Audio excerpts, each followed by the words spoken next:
Good evening. You are listening to Three Moves Ahead, and I'm your host, Rob Zachney. Joining us once again is our friend. Cam. Mm-hmm. All I could think of was Homestuck guy, and that's not your title.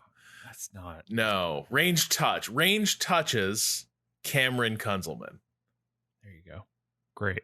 Homestuck guy. Hello. And King Things too. Loves them all. I like Stephen King. I like webcomics that I'm not familiar with. I like CRPGs. That's all of the varieties of human experience. William James wrote that. Doesn't like game studies. Most of them are fine. like that too. We also welcome our friend from PC Games N, Ian Boudreau. Hey guys. So today we're going to be discussing Black Matter's Hell Let Loose, which is a squad-based World War II first-person shooter. Ian, your review for PC Games N got me curious about this game, and I had checked it out very briefly in early access, but your review sort of convinced me it was time to give it another look. What is Hell Let Loose? What traditions is it operating in? So Hell Let Loose is a 50 versus 50 multiplayer World War II themed first person shooter, right? So you'll drop in, you are immediately placed in a squad as soon as you've picked a server, and you'll go to war on one of several kind of amazingly realized maps in either France, or now that the full release has arrived, there's 2 Eastern Europe maps or Eastern Front maps in Russia as well. So the modes are pretty instantly recognizable as something that you'll have played in Battlefield, like Domination or Conquest. But the reliance on squad teamwork and leadership, I think, is going to maybe be a hurdle for people to get over if they're coming right from those games, because this really is a game that you can't play as a lone wolf whatsoever. So it's going to feel like a milsim at first, but I don't think it is, and we can talk about that later. But that's basically the gist of it. It's again 50 versus 50 kind of. You'll attempt to coordinate taking over control points on the map and gradually push your way across a map in one mode. Or there's also assault maps where you'll have to defend and prevent the enemy from reaching the other side of the map. So yeah, much basically like it in a nutshell. Yeah, a lot like the Rush mode in Battlefield, which is always my favorite, to be honest. Cam, I remember, I think you and I have been discussing the military shooters for a bit now, off and on, and I feel like a few weeks ago or a month or so ago you mentioned that really of the current crop that have sizable communities and are sort of, God, not to abuse the term dead game, but sort of thriving in sort of a growthy mode. You did say that this was one of the more interesting ones, and I'm curious what caught your eye here. Yeah, you and I have had this kind of running conversation for, I don't know, maybe 6 months or more, or no longer than that, actually, where we keep talking about like, hey, aren't these games interesting? Aren't they're doing aesthetically and mechanically interesting? We should talk about that. And then that is the conversation. And so we have our like monthly update of like, what are these games doing? And that's as far as we get. but yeah, I do think that there's something going on here, and I think it has something to do with what Ian is talking about, which is the big hurdle with this game, which is communication. All the other kind of World War sims, World War I and World War II sims that are available on Steam, so like Verdun and those kinds of games, they all, for the most part, actually, if you go and play them now, I think it's a little bit hard to get a server and hard to get a full server. That may have changed in the couple months since I really sat down and installed a bunch and then kind of went through them.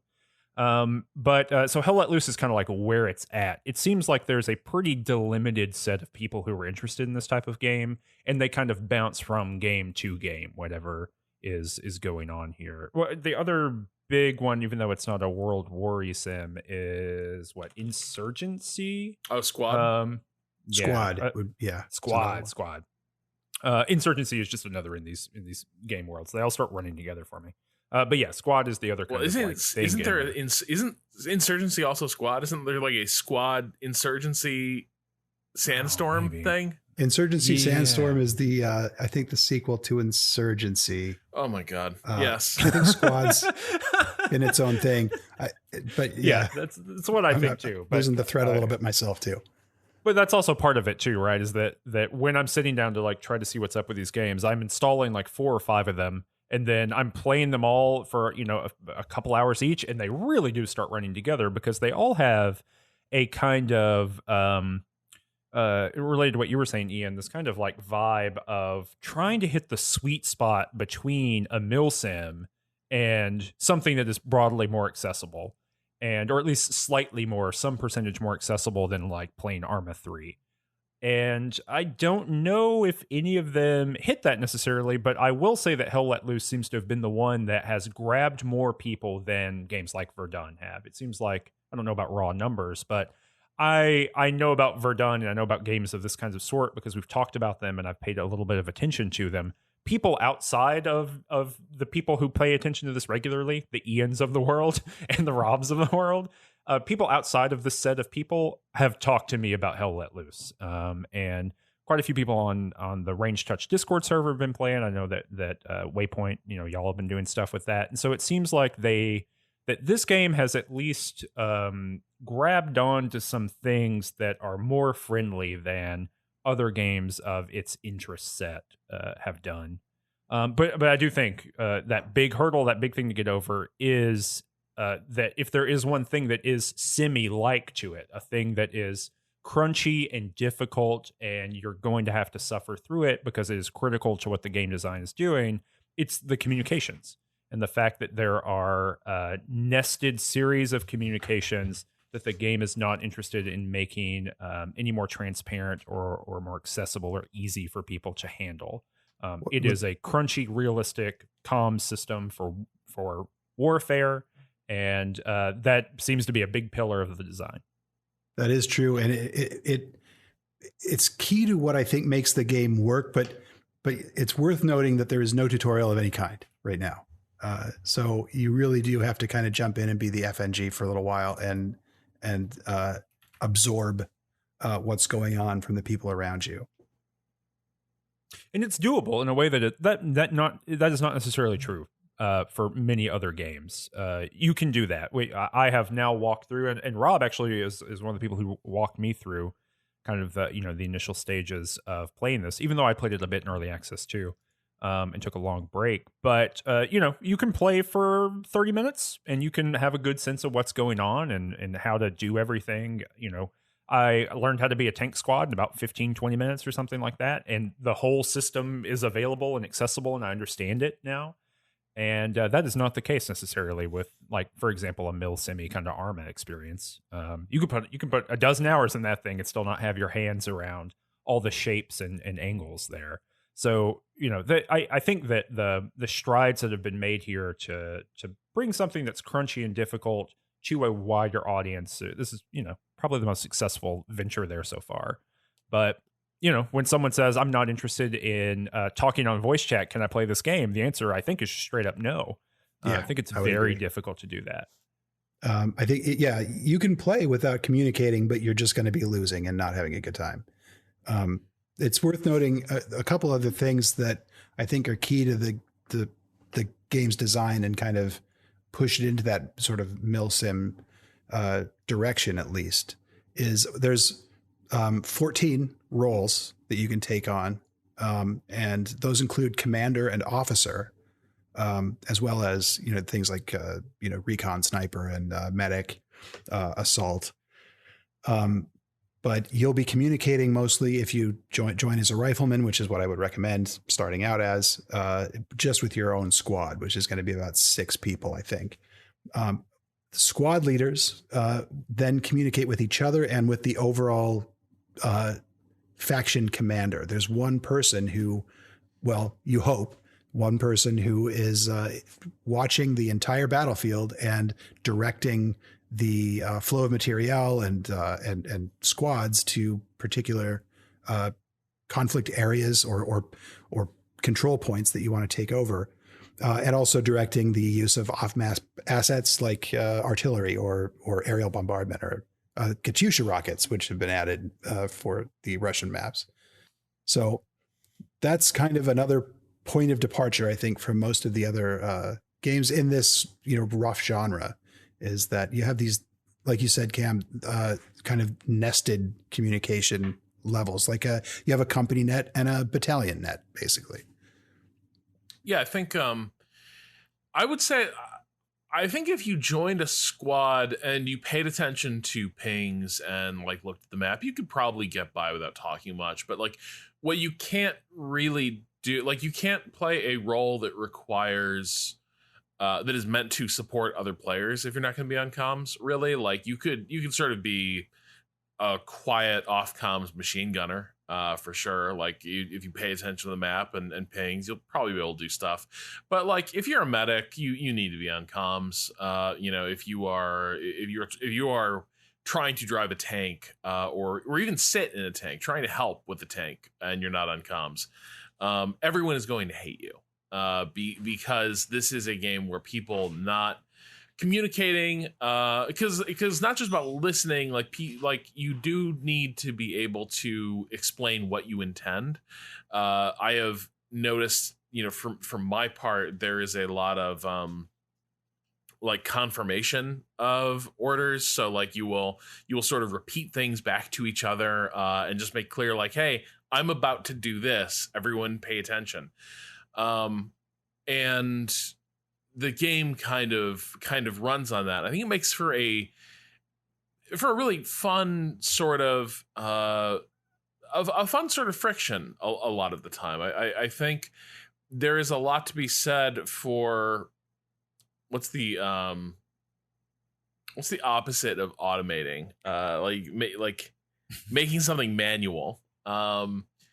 There's a lot of good stuff that happens when you take these features that are often automatic in other games and sort of make them a little more tactile, make them sort of require direct inputs. And I think like the place I would start where this sort of really ended up catching my attention is that I remember when like Battlefield started making you started getting rewarded with like points for every time you spotted a target.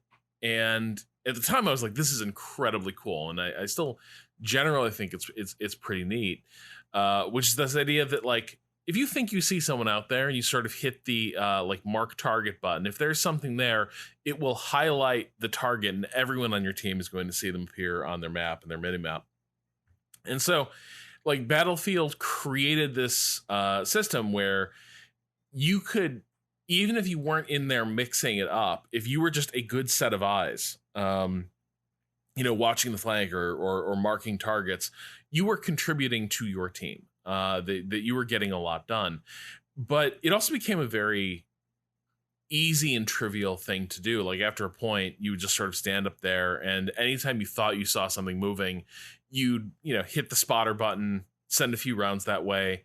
And immediately like everyone knows exactly where that person is, and they're basically painted, they're like highlighted on the map. Pings, and like, first of all, spotting is not sticky at all in Hell Let Loose. Like when somebody says my target is over there, the best they can do is give you a last known location. They can sort of ping that spot like down their gun sight. And so they see somebody moving across like a broken stone wall. They can ping the gap in that wall where they saw those people moving through. But the mark is going to fall behind the information. And so I think one of the things that I really loved about this is early on, it made even the process of passing reports along to members of your squad or passing them up the chain to the rest of the team. Already it introduced both a fair bit of like interaction in that process, because to get that team disseminated, or that information disseminated across the team, requires 3 people basically talking about what's going on with a squad leader in the middle. But 2, it creates this sense of like information delay and fog of war, where you will see, okay, these locations, like we know that there's some spotting reports of a tank and some infantry moving through this gap in our lines. Those reports are now a couple minutes old. Does anyone know where those guys ended up? Did they get killed somewhere? If the team's not paying attention and people aren't communicating, that information becomes like kind of a Chekhov's gun, right? Where it's like, gee, hey, whatever happened to all those guys that filtered through that village and that tank they were with? Did anyone ever see what became of them? Because it could be that nobody ever like tracked them, and in 2 or 3 minutes, they're going to appear from a completely unexpected direction to attack an objective. I think another thing that makes this the information handling piece of this interesting is that a lot of the spawn points are player defined. So as if you're a squad leader, what you'll want to do is place down what's called a garrison, assault garrison, next to a point that you're trying to help take over. And when your members of your squad are killed, they'll respawn there. Although importantly, that happens in waves rather than, after a set cooldown.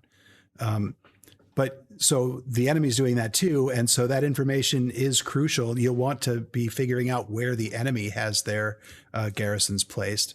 And so, seeing something that you think is motion over at compass, 260 or something like that, it's important to follow up on those kinds of leads because that could be the source from which all of the enemy soldiers are flowing toward the control point that you're trying to hang on to. I think that's really interesting. Another part is you mentioned that kind of de-automation. I don't know if that's a word, but making things less automatic and more tactile. There's no indication. There's no like reticle that changes when you've hit somebody. Yes. You fire at them. And these, I think you've noted, Rob, when we've talked about this before, that these, or when it was in the Waypoint radio episode, maybe, but these are engagements that take place over pretty long distances compared to most other shooters, I think. So you'll fire a couple of rounds out of this, bolt action Garand that you're firing, and maybe you hit the guy. Maybe he just ducked and went prone to avoid it. But there's nothing you can really do except keep watching that lane and hoping that did I hit him? Did I get him? You really have to rethink the way that the shooters work, because you're not given that kind of instant feedback on whether or not you hit your target. Yeah, that's particularly notable when Battlefield 5 has basically a cha-ching noise when you kill other people. So it really feels notable, and it feels notable, or what is notable, I guess, to me is that it's still pretty grabby even beyond that, right? Like the reason in Battlefield 5 when it makes a cha-ching noise, or you hear a cash sound in Warzone or whatever, the reason that those noises happen is that there is a kind of game design feedbacky, Pavlovian response to that, right? We develop sense relationships with success in the game, and this is about that, juicing mechanics and all that kind of stuff. Good old fashioned early 2000s game design kind of logic. And Hell Let Loose still succeeds despite turning away from all of that kind of almost Skinner box logic of game design and saying, look, no, when you do it, when you fire on an enemy, the lack of feedback on that's the point. That's the experience. And the feedback that you get will be from, so for example, if you're in a tank, right, you fire, we had this, Rob and I had a truly, oh my God, fun experience with one random person and the two of us in a squad, and we were doing some tank stuff, and but I was the gunner and I was firing, and Rob was spotting, and I had to be like, am I hitting them? Because I couldn't see. It was far enough away, and I couldn't see, and Rob actually had me stop firing and get into a different firing cycle so that I could hit. And so what happens there is, like, instead of the ding noise happening, or instead of the feedback coming from the game system, the good job feedback is coming from your teammate saying you did it, you hit them, or you're hitting it, or keep doing it, or go forward or go backward. There's this way of the manualization of the kind of game design ideals here. Those are turning other human beings into the game systems that make you feel good. And so I imagine that for people who are very good at the game, or playing with the squad regularly and really getting good at it, that is probably a very fulfilling experience for them, because the gap between the average player and someone who's comfortable there is going to be pretty wide. I mean, there's a reason that games like Call of Duty and Battlefield have implemented these other systems. They're about getting one person acclimated and feeling good within the game loop as it exists. Hell Let Loose says basically anything that feels good within the game loop as far as systems stuff, that all has to come from other people. It's kind of the MMO logic, right? Where in an MMO, the content for the most part is other human beings, especially at higher levels. And for Hell Let Loose, the content is other human beings, even at the level of system feedback. And I think that it's surprising and notable that this is a game that's figured that out and made it feel right. They've really hit the right spot there, right? I think that's pretty hard. And it's interesting too, because this is where I while I was reviewing it, I kind of settled on this idea. Well, this is not a Call of Duty or Battlefield type shooter at all, obviously, but it's also not really a war sim either, because you're not trying to produce simulations of what really happened. But what you are producing, what Hell Let Loose does produce, are these team experiences, these experiences that you have with other people, that it's a kind of validation that you can't get from a sound effect or a little fanfare or something, or a ping of a bullet hitting somebody's helmet. It's this sounds really kind of I don't know.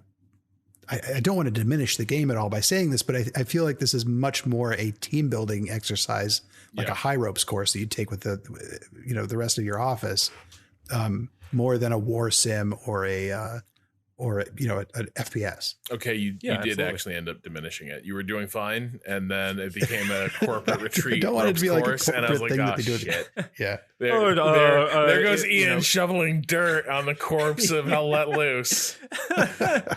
Trust fall exercise, Hell Let Loose. Just to be clear, I really think it's magical, because and strangely enough, for this kind of this genre of game, it's not been a miserable experience by and large to get on comms and to talk with people. People have been, I think they're engaged enough in what's happening that the kind of toxicity that you run into in a lot of these kinds of games isn't, I'm not going to say it's not there, but it's been weirdly, I just have run into much less of it anecdotally than I have in other games. So I will say, like, this is one of the things that first attracted me to it was, so I started playing it seriously just before 1.0, I think, started, and the community was really invested. And there were a lot of great communications. It felt like a comfortable place to speak up on comms. And I was sort of surprised that in my first 18 hours with the game, I didn't hear any racist shit and I didn't see any Nazi shit. And I was like, wow, this is crushing it compared to a lot of games you find that are sort of targeting this niche. Like, if you load up Steel Division or War Game, the RTSs from Fusion Systems, but those are unplayable. Yeah, they sort of they just let their community run wild, and you open the public chat there, and it's a sewer of various like fascist types and racists all over. Hell Let Loose really doesn't was notable for how good that community seemed. I will say, as I've seen more people sort of wash in, I think as the 1.0 releases attracted more attention, it's become a little less consistent. It's a little more of a what I would expect from an online community full of dudes who like military shooters, but still nothing to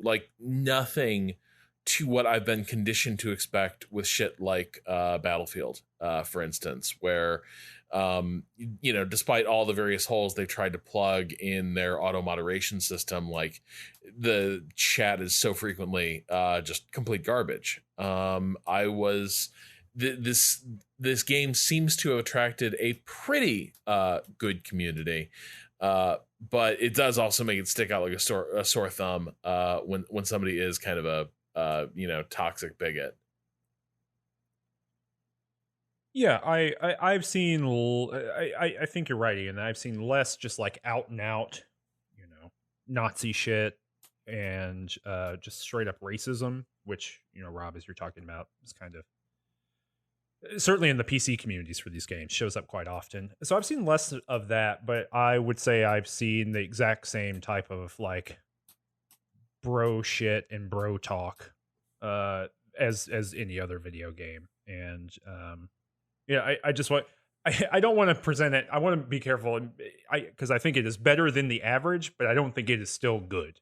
And I think that we have to hold on to that.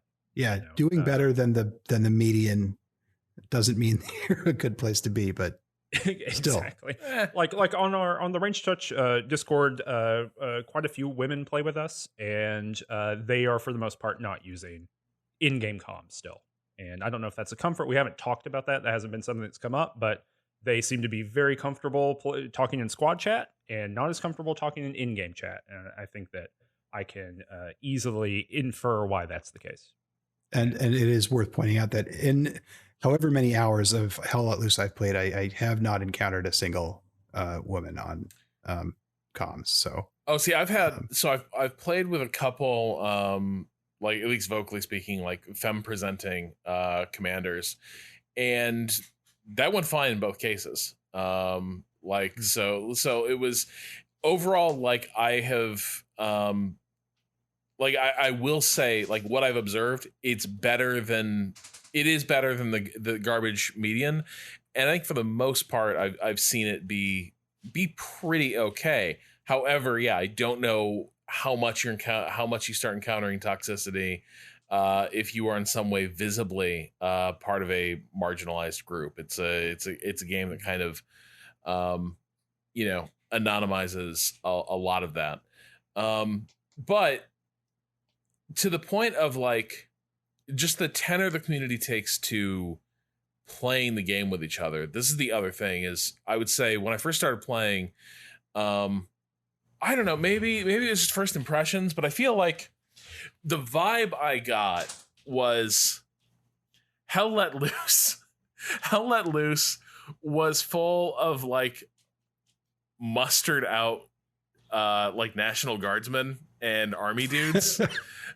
Because I swear to God, there was like nobody was going like hooah or any shit like that, but like everybody was just LARPing the war radio, the war equivalent of CB radio so hard, where it was like, hey, can I get a few artillery rounds on Dog 6 keypad 3?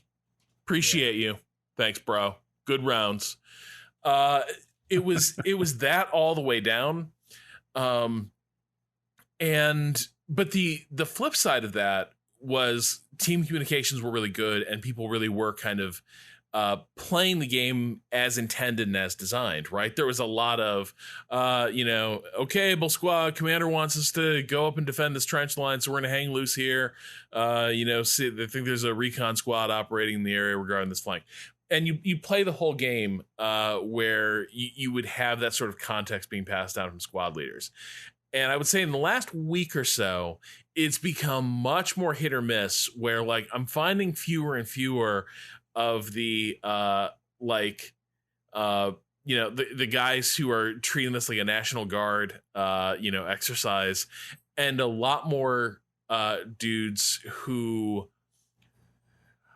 I don't know. There's some who sound audibly shithouse drunk on comms, or just like belligerent assholes at a bar, basically, right? And there's a lot more like, there's so many people who are so recognizable from Battlefield, where it's like, hey, dumbasses, get on the point, guys, rush the point.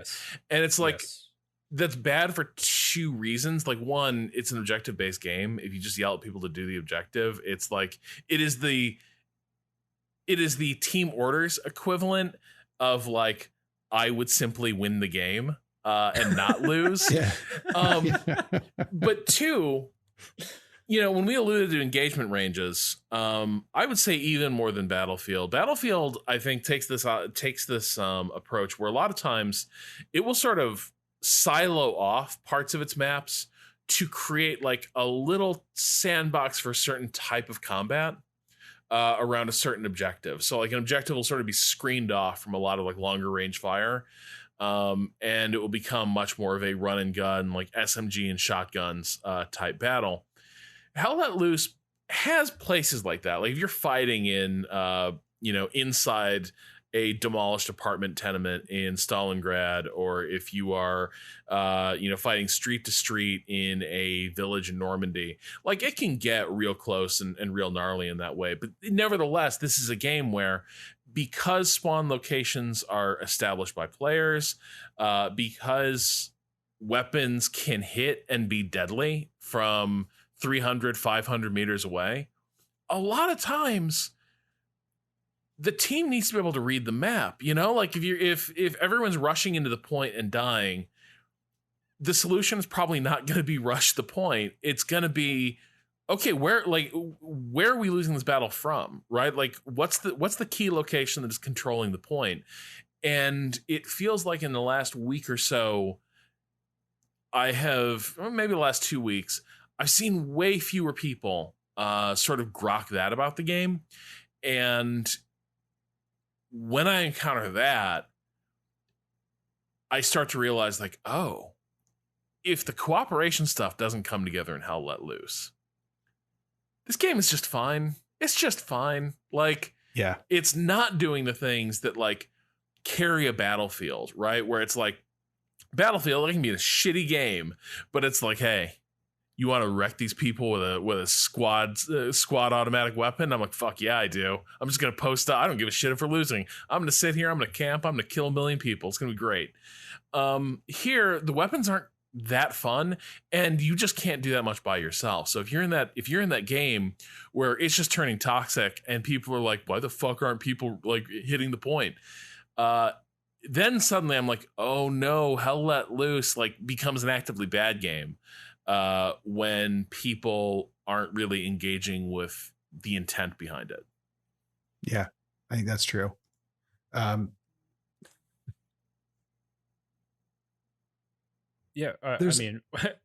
sorry. Go ahead. Well, there's another aspect to this too, where, there gets to be this kind of, hyper focus on playing the objective and rushing to the next place, when it is absolutely crucial to leave a couple of squads behind after you've taken an objective, because if you just leave it, you're going to, you risk putting the entire assault, getting them cut off basically, and not being able to even take the objective that they've approached if the enemy is able to take the point you've just captured back. So this is really the thing that makes or breaks it. It's having good squad leaders to kind of coordinate the squads, but also a commander who's got the actual the full picture in front of them, and that sometimes that role just doesn't get filled at all. Literally, it's the least popular role in the game. I hate it. I actively avoid any kind of those leadership positions myself. That's just by preference. Weren't you an officer? I was not. No, I wasn't enlisted. Yeah. And that's exactly how my career played out while I was in the Army. So, yeah. Ian, would you like to do more for your country? So, I was thinking less, boss. Yeah. This is enough. Public affairs. The bare E4, minimum. That's fine. Because I mean, I totally get it. And I think a lot of people avoid it. One, because if you've never done it before, and I avoided it for a long time because I was like, well, if I sign up to do this and I don't know what I'm doing because it could be hard, then I'm consigning us to lose. So there's a lot of responsibility, like in the learning stages, where there's not as much responsibility in learning basically anything else in the game, even squad leader. Because squad leader kind of, if you understand that your job is to communicate, squad leader kind of does itself, and you know to build garrisons or outposts or whatever, the kind of respawn points for the game. But the thing is like if you're doing that, you're signing yourself up, even if you're winning, to get yelled at for the next hour of your life. Yeah. And even if you do a good job, someone's not going to be happy because they're going to be saying, hey, we're still waiting on supplies, still waiting on a tank here. Hey, need a tank here. And that could be very big question mark about where here is at any given moment. And so I totally understand. And there's no like bonus incentive to doing it. It's not as if you get like more experience for the other classes that you're playing. You get commander experience, which good luck, buddy. I hope that's useful for you in a game where it takes a lot of time to level up these classes to like get additional benefits for, the tank crewman or the automatic gunner or whatever. Most classes have a couple different gradations of what you can do with them, and that comes with putting a lot of playtime in. So it's pretty, other than the intrinsic joy that you get from helping out your team, there's not a lot of benefit or reward to doing it. So I totally get why it doesn't get filled. And basically, if your commander doesn't exist, you're going to lose, or you have a very high chance of doing it because the commander is who can give you the most number of supplies. They're not the only source of that, but that's a big chunk of it. They have total map vision. They have all the information from all the squad leaders. They summon the tanks from the ether. Yeah, yes, they from the reserves. Yes. Of course. And realistically from the reserves. Yeah, and from all these other stuff, or all these other things, right? So it's a critical operation. And it seems like if there is a major, hump to get over as far as what makes this more accessible and playable, it seems like actually that in a speculative world, right? Removing that role ultimately, and then giving each squad member or each squad lead some percentage of the points that are generated each tick or second, and then letting them call in things, that would actually probably make the game a lot more just broad sense playable, but that would come with sacrificing that kind of communications design pillar that they have.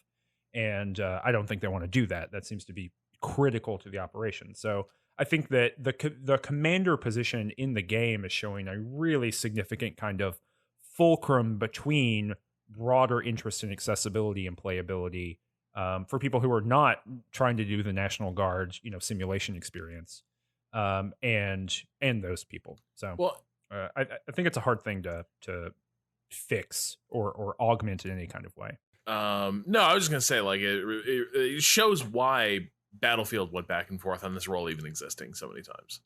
Yeah. Yep. And just done with it. I mean, Battlefield 1 and Battlefield 5 don't have any version of it. So it bears repeating, though, that, or emphasizing at least, that the commander is playing an entirely different game than everybody else. I mean, it really is a real-time strategy game between two commanders. If all things are firing, all the cylinders are firing as they're supposed to, and I think there have been other attempts to pull this off where you're playing an RTS with other actual players. I don't know of any that have been huge successes, and I really do think that when it's working, Hell Let Loose makes it work, and I think that's kind of amazing. Yeah, is it PlanetSide? Is that the name of the game? Yeah. PlanetSide kind of has that. That's true. And it's like pseudo MMO, pseudo shooter, pseudo RTS with commanders. And I don't know if that's, I put a little bit of time into PlanetSide too, but I don't know if that's successful there. But it seems like a few games have tried, as you're saying, have tried to hold on to it. And And yeah, that was what was so surprising when I finally, at the end of a losing game and no one would do it. I was like, all right, fine, I'll try. And it's really cool. It's like a cool thing to do, to be like, okay, yeah, I can call in a recon plane and I can like call in supplies and like I can help people out. That's really fun. And it has that kind of, what I was talking about with like, the tank call outs and things like that. When all the gears are turning together, the game is doing something that just no other game is doing. And I think, unfortunately, Rob, as you're pointing out, that the more people who play it who don't recognize that kind of gear fit system just is inherently something you have to be aware of and work toward. As that's happening, that means fewer gears turn.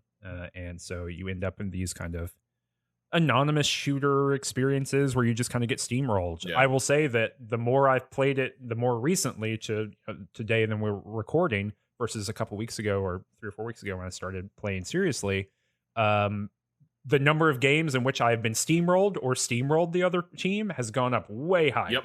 So, I used to have, when I started playing, it was like, oh yeah, 3-2 wins after a full hour and a half. Now it is a steamroll victory on one side or the other in a big chunk of games in 30 minutes. Yeah. When I first started playing this, and I think this was one reason I fell so hard for it, was that the ratio of like really good games to kind of shitty ones with where one side or the other just gets rolled, the ratio of really good games is really high. And yeah, of late it's become much harder to sort of find that sweet spot, which has been a bit of a bummer. And I can't figure out whether it's going to be, are these people going to, man, I keep stumbling into this sort of phrasing. Are these people going to get good? Are the people going to sort of figure out like how these gears fit together and like how to be different parts of the machine? Or are they going to be like, hey, like I hear this game was good. It's not my thing. I'm going to leave. Because the weird thing is, like, I think so much of Battlefield's design, for instance, was even if you are someone who is not inclined to serve the interests of the team, the game is designed to kind of force you to, right? Like just weapon kits, item kits. You're gonna be sort of forced into an archetype that just by doing your thing, you almost can't help but be useful to someone. Hell Let Loose, again, yeah, none of that is automated. And so the entire thing is really about selling people in this idea of, hey, you know what's fun? Going roughly in the place your squad leader tells you, bellying up, and shooting blindly into a shrub for like 5-10 minutes until someone tells you can stop, and then moving along. I think that's going to be. I'm really curious to see if the things that like won me over instantly without a second thought will slowly work their magic on people who are just coming in. I'm a little skeptical, but I am hopeful. Nevertheless, what that has meant for me is I am increasingly turning into every game I get into. I sort of look at what roles are available, and it's like, well, they're good on tanks, they're good on infantry, but they're not good on squad leaders, and they don't have a commander. So I guess I'm going to be taking the Ring to Mordor once again. I think one thing that could conceivably happen is what's, I think, effectively happened to Counter-Strike Global Offensive, right? Over the past several, like as that game has matured and gotten to the pro level that it is, it's basically stratified out into two groups of players that never see each other. And that's people who pick it up for the first time and figure out what it is, and then absolute pros, because there's really just no space to, get better in. As soon as you start moving out of that entry level pool, you're just going to get wrecked every single time just because of the skill-based matchmaking system. There just isn't, there aren't enough new people coming in and staying in to create kind of a learning curve up to that pro level. With Hell Let Loose, I can see there being kind of an initial interest from people who kind of want to play it as another, World War II skin Battlefield game. But I can't see that interest lasting very long for most, if people are kind of playing as another casual shooter. So this initial, 6 months to a year, maybe a little bit dicey, but I can see it sort of retaining a certain amount of, what characterized the early access period was everybody was pretty heavily invested in this particular game and the way that it was approaching what it wanted to do. Which is why I think, by the time it launched, it had been in early access for 2 years. No. Yeah. Maybe more. Yeah, quite a while. It had been a while. So everybody had gotten pretty good, and they were, invested in seeing it through to the end of early access too. So people there was enough expertise out there that you're going to see, the game kind of being played as it's meant to be played. And now we just kind of have to see how that filters out. Like who is going to make it through boot camp, I guess. Well, and so much of it is about like people who are invested in the game. You kind of are in this position where, for the same reason I'm like, okay, I guess I'll play Commander. You also end up having to do a lot of patient teaching of the game. Like, I can't stop laughing at Cam and I squatted up to drive a tank, and somebody joined our tank, which was fine. And the first thing they did, I went to the observer, I went to the commander seat. So you can't do anything there, but you have a really fast scanning, like periscope. So, you are basically helping the driver navigate, and you are the only person who can have any sort of situational awareness around the tank, because the gun traversal is glacial and also historically inaccurate. Sherman's had a pretty snappy turret traversal, and this game doesn't have that. And it drives me nuts. But I understand game balance, got to do what it's got to do. You can't have those tanks just whipping that turret around. But so the first time out, Cam was driver, and this person hopped in and they took over the gunner seat. And gunner seat, it's fun. You don't have to do much. You just sort of, you find your targets, you hose them down with machine gun fire. Your shells are pretty much point and shoot, except at pretty long ranges. And so like he was having a pretty good time. And then like we eventually got blown up. We get a new tank and we show up to it in the wrong order. And that's my bad. Yeah, so I'm in the driver's seat. Cam hops in the gun. I move back to the commander's seat to make room for Cam to switch. The guy hops in the tank, which means he is the driver. And Cam, to your credit, you were like, "Hey, I could drive the tank. If you wanted a gun." And this person, I could tell right away, they didn't want to seem like they didn't want to do a thing. They tried to be a trooper, right? So they were like, "No, I'm happy to drive. I think I could do that." Mm-hmm. But you could hear like kind of that dread, right? Of like, when a student desperately doesn't want a teacher to call on them. And I almost just said, like, how about you just, you can be gunner. You were doing such a great job. Well, I think because we were in Discord chat at the same time, and I think we both said this person has never driven a tank before. To be clear, we came to that conclusion immediately. To be clear, again, what type of game is Hell Let Loose? Hell Let Loose is a game with manual transmission tanks. No other vehicle behaves according to these rules, but for some reason, I think mostly so that you could not drive these things effectively solo. And important to this, I'm good at it. I'm pretty good at driving a tank, which is, and so, I think the hardest like solo role in the game, except maybe sniper. And now even sniper, it's just a matter of landing your shots. But like tank driving, you really have to have a sense of these things like dimensions and turn radius. It's hard.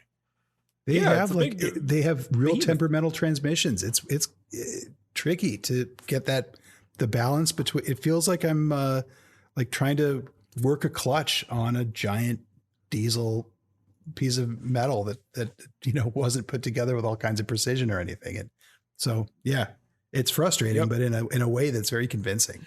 So, well, Rob very politely began to walk someone through all of that. So It was like, So yeah, you're gonna well, first you're gonna start the tank. You're gonna hold down E and just turn that motor over. Tanks are cost to life, and then nothing happens. I was like, so you're gonna have to pop it in the first. That's left shift to go up a gear, and they started like inching forward. Now, first gear, like with anything, it's a lot of torque and not much speed. And so I was like, and then of course you got to sort of gear up as you hit the revolutions, the right revs on the engine, and you sort of gear up to go faster. Nothing happens. And by the way, the front line is like 2 kilometers from where we are driving this tank, and we are crawling out of base at like 3 kilometers an hour. This is the greatest driver's ed story I think I've heard in ages. So, and then they like promptly got us stuck like on a hedgerow, and vertically, yeah.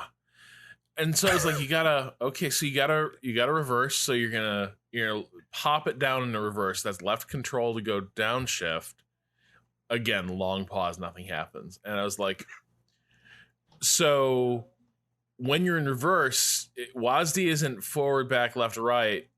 It's throttle or like brake. So you need to hit W to make it go in reverse to give the engine power. And slowly our tank wobbles off the vertical to go through this. And the person was real apologetic. And I will say, like Cam, I did feel like by the end of that very painful round, they were starting to get a little more comfortable with the tank's handling. Yeah, absolutely. They like picked it up eventually and like did a pretty good job, and like they didn't do anything wrong in this whole scenario, right? But this is in some ways part of just straight up playing the game, is that there is no other mechanism for that person to learn how to do any of this. A crucial role, by the way. Only 3 people fit in the tank. You know what I mean? It's not like you can move a bunch of people around for doing this. The only way for them to learn it is to spend 30 minutes, 40 minutes. We spent a long time in that tank, just barely learning it, while basically Rob drives via voice commands. like we're using a Kinect or something. Well, and also I will say, like there's maps that are just fucking hard to navigate, to sort of wrap your head around. Like I think as infantry in Hurtgen Forest, and this was the nature of that battle, and I want to say here, the maps in this game rule. Like they're incredible amazing. Atmosphere. They have really distinctive characters, and they pose different challenges. Like Hurtgen is the iconic like forest from hell. Like it is this bomb blasted, heavily wooded forest where, as infantry, you just, where is anyone? I can't tell. They're just somewhere off in the trees. The entire battle is in the trees. But we were in Normandy in this tank, and I'm trying to like pull up my map and like read where things are. And I swear to God, every time I like expected a road to be somewhere, it appeared to be just slightly off target on the map. And so we kept ending up like, oh no, that's a ditch. Oh no, that's a hedge. Okay, so there should be a major road up here. No major road at all. And so like we're trying to get this like massive Tiger tank. Basically, it's like trying to maneuver a Tiger tank around like downtown Boston or something like that, where it's just like there's always another building corner, there's always another wall. And so this poor person was like trying to learn, as I am like constantly being surprised by like, hey, this map isn't quite like matching up with what I am seeing out of the tank. And then just everywhere they went, there was another thing that, because of the inconsistent rules of what constitutes like passable geometry for the tank, they kept ending up in weird places where like, okay, so even though you just drove through a telephone pole with no problem, and you just sort of clipped the tank through and it didn't matter, this sapling is impassable and you have to back up because the sapling is blocking us. They hit a wheelbarrow and we couldn't move. And that's also a thing you have to learn about this game, where it's like, okay, what non-intuitive mix of topographies is this tank allowed to go over, and what will stop it? The beauty and scale of the maps really belies the size of Black Matter's team, which is not big. I think there are 5 core developers, and they've contracted a lot of work out, but this is not like at all on the scale of a DICE or Sledgehammer or anything like that. This is not, and I think they've almost all been working remotely since the beginning of the development too. So some of the places where it falls short in jankiness, I think it can be a surprise because it really does look like a AAA game. Yeah, I'm sort of stunned by how small this team is, because the quality of the theming around this game is really incredible. That wears it wears the really familiar set of influences on its sleeve. Like, this is a game that has watched everything tagged World War II on HBO Max. Well, in fact, Max Rea, who's the one of the founders and the CEO of the studio, prior to this game, he had not worked on any games before this, but he had worked on visual effects for Hacksaw Ridge. So yes, that's tracks. Where a lot of this comes. That tracks. Yeah. And so it, like, each map, it's not even just that everything looks good. It's that you can almost place the atmosphere they're going for from the different shows. The Normandy maps have a really strong, like, first 4 episodes Band of Brothers feel. And then when you go to Hurtgen Forest, it is absolutely that HBO movie when trumpets fade. Like the entire color palette shifts, and it becomes a totally different mood and vibe across the battlefield. And I think I have been really impressed with just how distinctive each of those locations ends up feeling, both in terms of like atmosphere and what it evokes, but also just in terms of, oh, this is a different battlefield where all the classes are the same, but the tactics to operate in this area are completely different. Like, I think a standout for me is one of the newer maps, Kursk. It is just rolling fields in the Soviet Union, cut by like massive trench networks. There are a couple like farm villages scattered across the map, but for the most part, it's tank country. And infantry just has to sort of creep around these fields and run through the trench networks as best it can. And it feels completely different from anything you're doing, in Stalingrad, for instance. It's just a completely different like environment requiring a completely different approach to playing any of the classes. And that is also really cool. Yeah. One thing I've got to call out specifically is how well on the different maps you have different assets available as a commander, and one of those is barrages of artillery or bombardment, and those are some of the most impressive things I think I've seen in a game like this. I remember I was with a squad. One of them may have been what was his name, Private Meme Lord Mr. Fuzzy or something. Anyway, we were running across a field in Foy, which is covered in snow. We're heading to a tree line because you don't want to be. You quickly learn that being out in the open, especially against the snow, is real bad. You're going to just get picked off from something that you absolutely cannot see.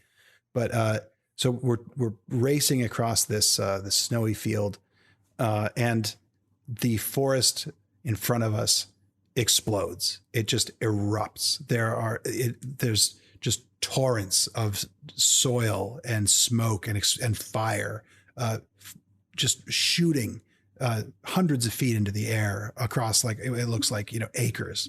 I've never seen artillery handled so well in a game. The Katyusha rocket barrage in the Russian maps is absolutely terrifying. I'm I always am impressed. Like it's terrible to come under bombardment, but it's always just something that is, I just have never seen it anywhere else.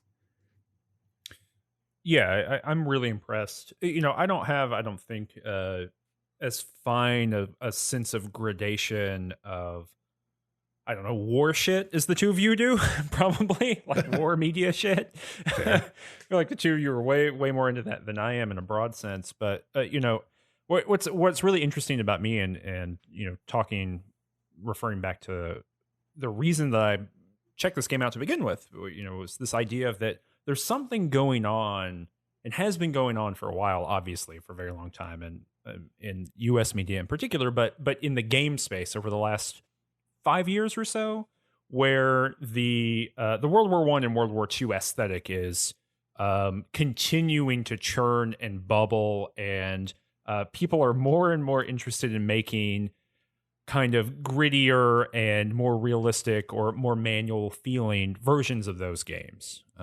You know, that's always been a part of the kind of blockbuster AAA game space, obviously with Battlefield and certain Calls of Duty and whatnot. But it is very interesting to me that we keep having independent shooter games with pretty significant budgets behind them, and they want to play in this space in particular, as opposed to any other space on the planet or any other kind of aesthetic thing. And I think that, you know, when you're playing a video game, and you're playing a video game of any sort, you're always playing in someone's fantasy, and people's fantasies have very particular kinds of maneuvers and modes to them. And the one that is so prevalent to me, you know, aesthetically across the board when I'm playing Hell Let Loose, is that you are being asked to think of yourself as being very small. That's in the squad mechanic and the Battlefield Commander aesthetic. That is in the respawn timers, right? Fairly long respawn timers. You respawn in waves. You're not an individual. You are a deployment of a certain number of troops. But I think you're right, Ian, that those kind of artillery pushes and explosions are beautiful to look at, but it is precisely because they are massive. And they're so massive that they don't really give you good information, which is pretty fascinating. Like, you can tell when they're going, and you can tell kind of if you're at the right angle, you can get a sense of where they're moving in a line. But if it's coming towards you in any kind of way, you are just shit out of luck. Like, you need to drop immediately and hope that you're behind something from the particular angle and that you might not die, although you probably are going to. And so there's something really interesting to me about using the kind of World War II aesthetic toolbox in order to repeatedly, from every angle, keep repeating, you are small, you're insignificant, you're really little. But I think that ultimately is in service of, when all the little pieces work together, they can win the battle. And that has to do with that kind of extrinsic reward structure of, you know, the trust fall exercise that you were talking about before, right? The trust fall exercise feels good because everyone catches you, and it would hurt really badly to hit the ground. And every single part of Hell Let Loose aesthetically is trying to make you think, and trying to reiterate over and over again, it hurts to hit the ground. It really hurts to hit the ground. It sucks to have to wait 10 seconds after you die every time. So you really are trying to preserve your life. And I just think that package from all angles really sells the whole experience. And especially those, you know, big events like that you're talking about. I can confirm too, just based on some conversations I've had with Max Rea again. He told me we had this conversation kind of about, he mentioned that, in first person shooter games, you're usually trying to be that star character. You want that power fantasy of being he said the Tom Hanks character from Saving Private Ryan. And what they're doing in Hell Let Loose, he said, was, we don't want you to be Tom Hanks right away. We want you to be the guy behind him who's not even in focus, who gets hit in the head with a stray bullet. The guy who takes off his helmet and says, wow, I'm glad I wore my helmet, and then just gets shot, or doesn't even have a line in the movie. So I wish that he had said, I'm glad I had my helmet, but boy, am I glad. Gee whiz, I'm glad I had my helmet. Yeah.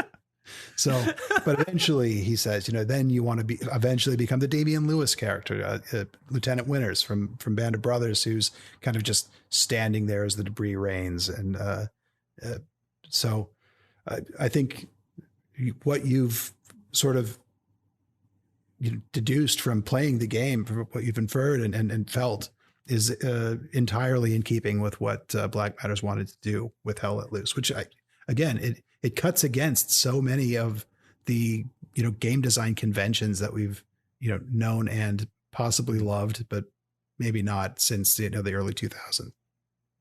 But that's also the kind of the problem there, or the kind of key structural weakness that I think that we've been pointing out after early access, after you dilute your highly committed audience with just people who want to play the game, is that that only works if someone is not like saying dumb shit constantly, right? Like that only works if I've said this. I think Rob's already heard me say this, but I played a game like last week where there was just a teenager in my squad who just kept saying, "I love beer. I love drinking beer. Beer's good." I don't know. That sounds pretty realistic. Well, he was just trying to, but like we're under fire and he's like constantly doing this thing. But there's this kind of weird thing of like that aesthetic maneuver that makes you feel like you're a character in one of these, blockbuster war movies, that requires you to be able to sit back, rest your back up against someone maintaining the illusion that we're all in a squad and we're all doing it together. Right. It doesn't require like all like in character action or anything like that, right? But it does require like, hey, I'm over here and I'm doing something. I need help. Hey, this is it. And if I'm like role playing the Joker, that's a little bit difficult. And look, I'll be honest with you. I like a game like this because I like to goof around a little bit. I like to hoot and holler and yell and say silly things sometimes.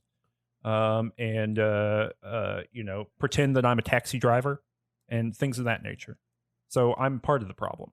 Oh, but you are I think that part does of the problem. Hurt the thing. Yeah, you are part of the problem. There's a lot of people who do taxi bits when they're driving transport trucks to the front. Mm-hmm. Oh no, you're one of those people bit. who makes those normie jokes. Yeah. Beep beep. The key to a good LARP is to not have people around who are constantly pointing out that you're LARPing. Yeah. So. Hey, you fellas trying to get to the Port Authority? Or LARPing something completely different, right? It's fun. It's funny. It's funny. Hey, bus is here. Beep, beep, everybody. And you honk your little horn. They gave you a horn button. They want you to honk it. It's true. Not every vehicle has a horn. If it has a horn, it's for intent. Yep. That's enough. That's what we call in academia. We call that an affordance. Yep. Yeah. Yeah, I think so. I will say, even when it's shit, sometimes it's also illuminating about like, hey, why do some people just suck at this?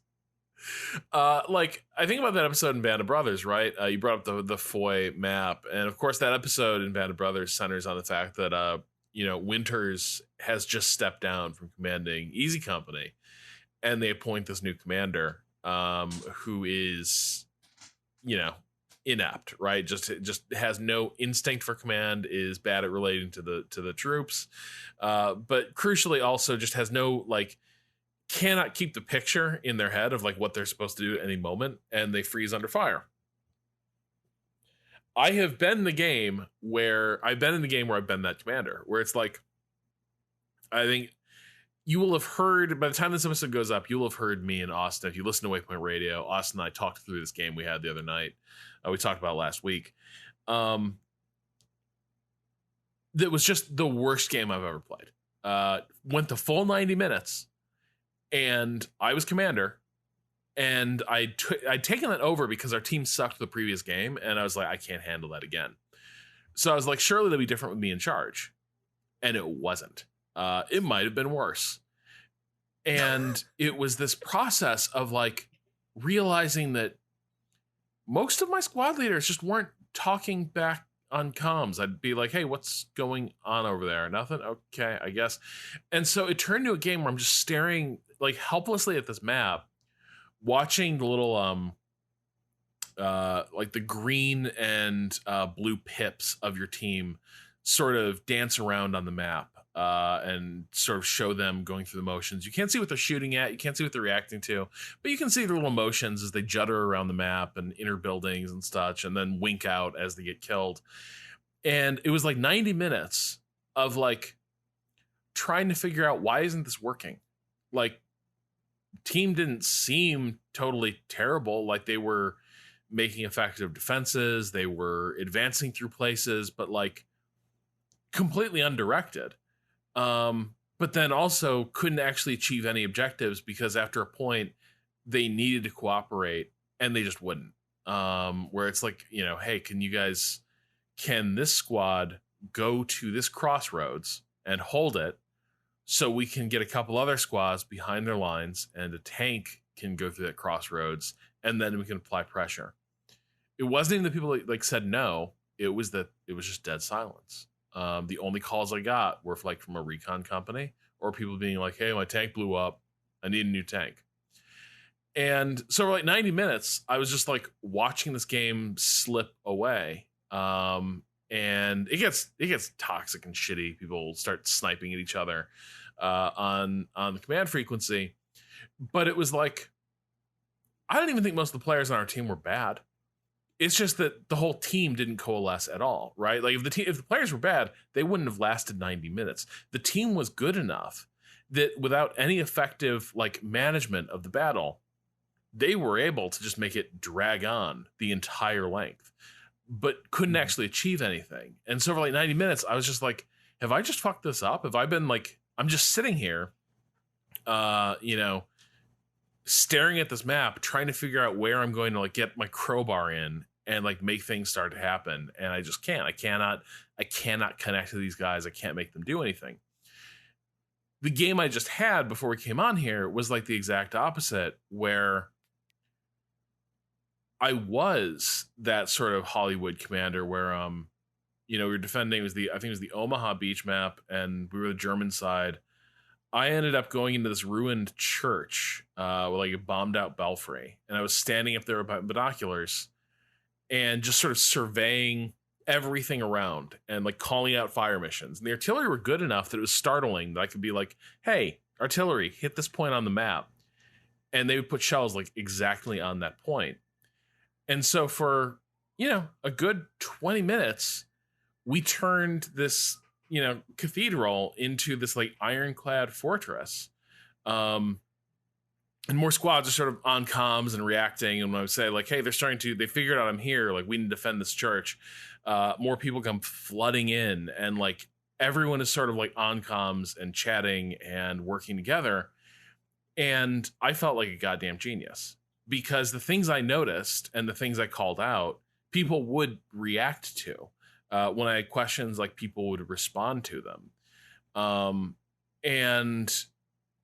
that required, you know, when I think about it, that basically required 9 other people on that command radio to play along, right? To sort of agree that like, yep, he's the commander. We will loosely pay attention to what he's saying and we'll listen to his reports. And God knows how many people in their squads are required to sort of like play along with, I'm going to be a good line infantryman. And that's sort of the magic and the danger of this game, which is that like, and I think a lot of multiplayer shooter developers sort of have to wrestle with this. How much latitude do you have to allow for the fact that a certain number of your player base, even without meaning to, are going to end up trying to sabotage the experience just because of the way they tend to engage with games like this? And I think a lot of like your more conservative big budget shooters basically try to proof the design against people just fucking around. But that also means that there's only so much value that coordination and cooperation can probably have. Hell Let Loose like pushes all its chips into people are going to figure out you got to work together. and they're going to do it and they're going to enjoy it. And if that is wrong, if the people on a server aren't doing that thing, you watch the entire game, all the theme, all the gunplay, all the map design, all the tactics, all of it just kind of unravels because the heart of it is so easily just sort of ripped out by the random group of people who show up.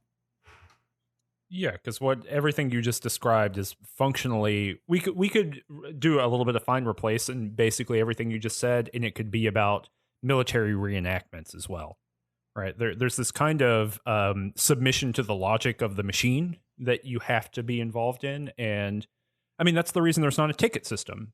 What you're describing here about systems that prevent one or two people from really messing it up one way or the other. That's what the Battlefield ticket system does. You know, it basically creates a condition under which 10% of the people playing doing their best to screw the system up will not overwhelm the 40% of people who are trying to play it correctly.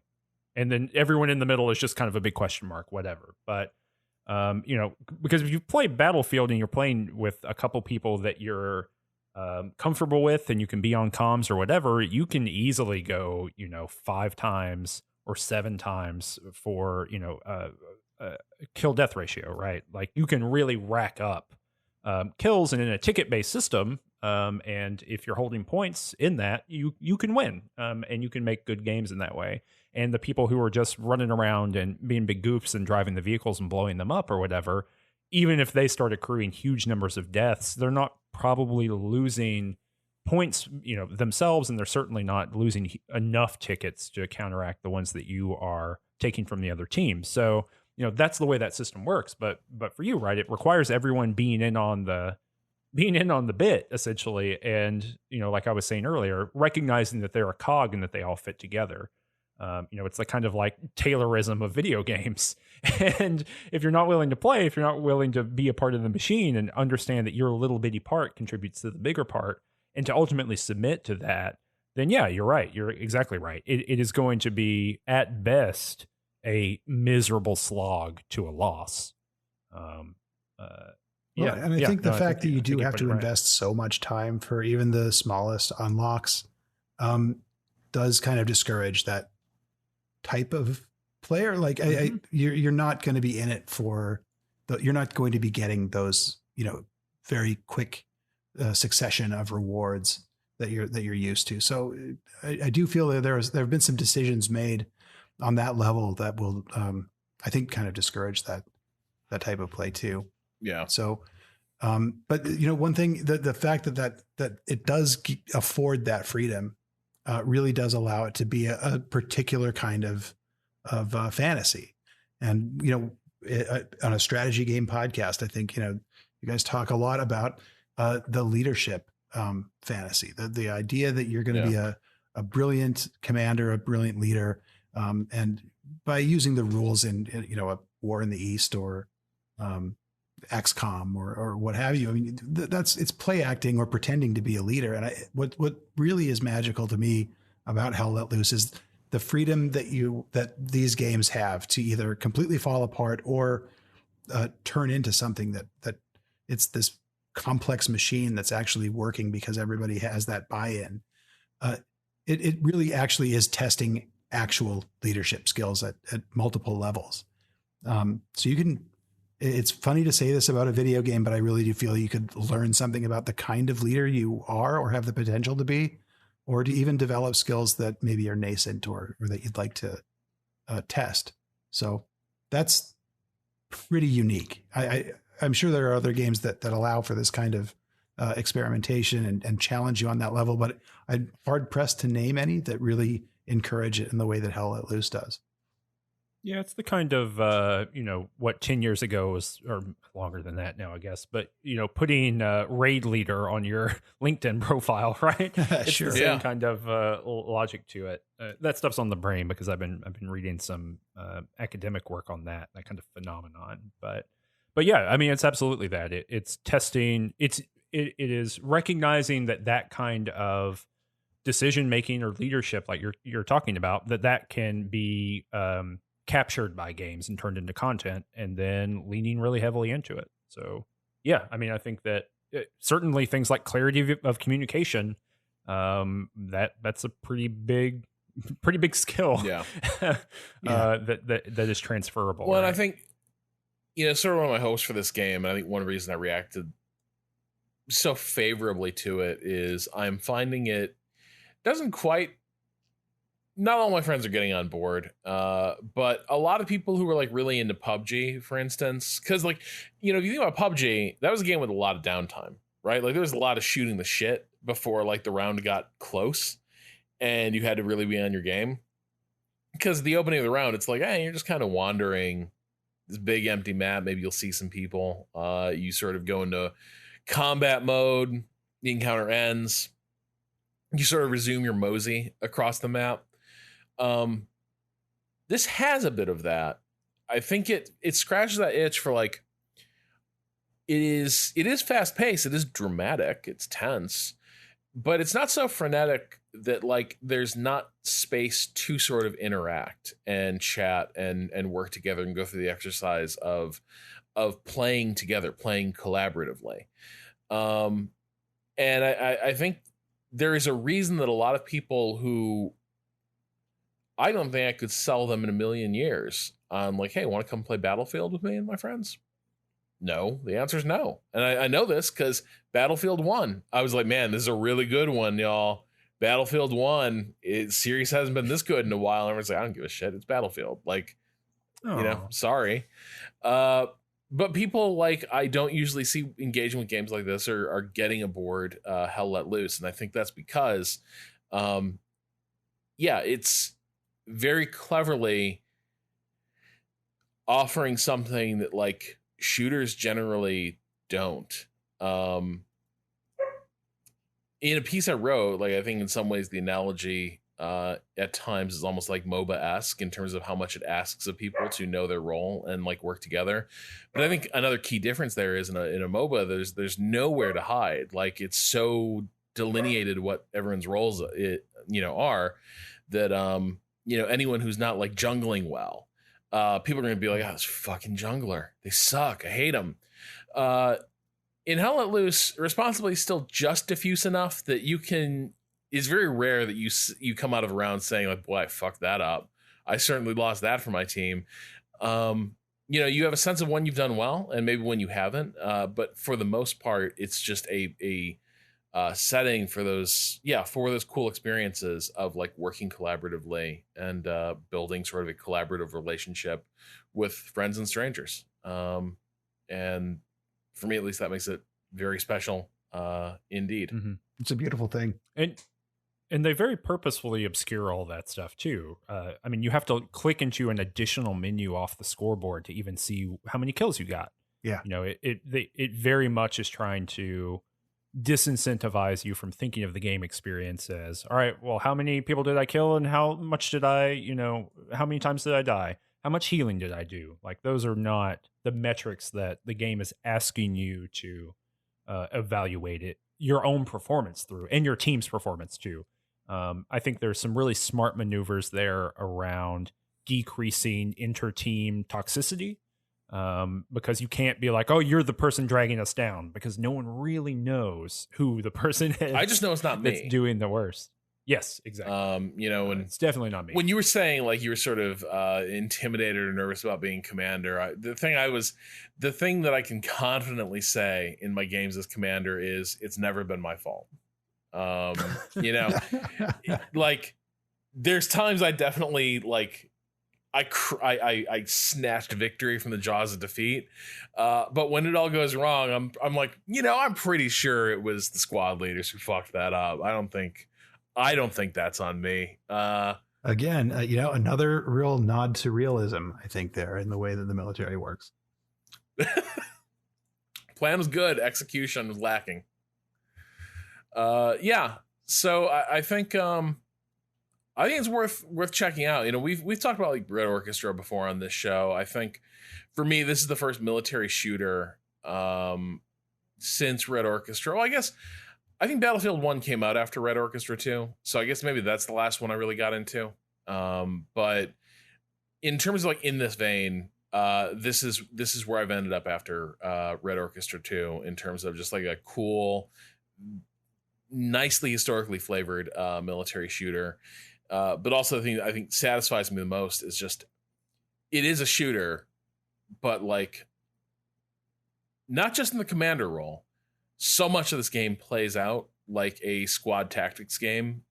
You just happen to be one of the units that's moving around, and I absolutely love that. Mm-hmm. Same. Highly recommend this. If any of what we've said is even remotely interesting, I'd say check this out. I mean, it's obviously not a game for everybody, and it's not trying to be, but it is something special if this is the kind of thing that excites you. And you should get your coworkers to join you for a game of Hell Let Loose. It's a great place to build that camaraderie and do some team building, and I think it'll really improve your small business. So I think for That's entrepreneurs right. or managers, Hell Let Loose is also just a great exercise, and will bring you closer to your team. Yep. And that's certainly what we're trying to do this week with Waypoint, where we're going to force Patrick Klepek to play it with us. It can really go the other way here, where you lose all respect for someone because they're insufficiency at commanding the squad. It's probably not their fault. It's probably the other squads. I think. Yeah. No, I get it. It's probably other people. That makes sense. Yeah, check this out. All right, that'll do it for Hell Let Loose. This episode was produced by Liana Hafer. 3 Moves Ahead is hosted on the Idle Thumbs Network. You can learn more about the show and discuss this episode with our community at 3movesahead.net or follow us on Twitter at twitter.com/3MA. Finally, 3 Moves is supported by listeners just like you on Patreon. You can learn more at patreon.com/3MA. We'll be back next week with another episode of 3 Moves Ahead. Until then, for Cam, for Ian, this is Rob Zachney saying goodnight.